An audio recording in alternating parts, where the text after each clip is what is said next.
Chairman స్థానం సాధించడానికి గల కారణం మీ అందరికీ 2 మాటల్లో చెబుదాం. బయట ఉండాలి కూడా దయచేసి లోన్ రావాల్సిందే కోరుతున్నాం.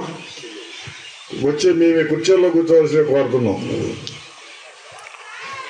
వెంకటస్వామి గారు ఈ రోజున మన కృష్ణా జిల్లాలోనే బాగా ప్రసిద్ధి చెందినటువంటి పూర్వకాలంలో 50,000 నుంచి 1,00,000 మంది జనం కూడా శివరాత్రి పర్వదినాన వచ్చి దర్శనం చేసుకునే ఈ పవిత్ర దేవాలయానికి చైర్మన్గా ఆయన ఎన్నికవడానికి ఆయనకి పెద్ద రాజకీయ బ్యాక్గ్రౌండ్ ఏమీ లేదు.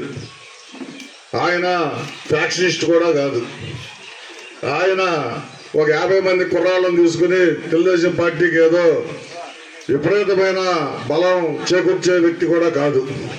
లేదా ఏదన్నా డబ్బు తీసి విచ్చలవిడిగా ఖర్చు పెట్టి పార్టీని ఏదైనా డెవలప్ చేసే ఆర్థిక పరిస్థితి కూడా ఉన్న వ్యక్తి కాదు. కానీ ఇది ఎలా సాధ్యపడింది? సుమారు 75-80 సంవత్సరాల వయసులో వెంకటస్వామి గారు ఈ దేవస్థానానికి చైర్మన్గా ఎలా నియమితులయ్యారంటే అదే తెలుగుదేశం పార్టీలో ఉన్న గొప్పతనం అని చెప్పి కూడా ఈ సందర్భంగా మీకు తెలియజేసుకుంటున్నా.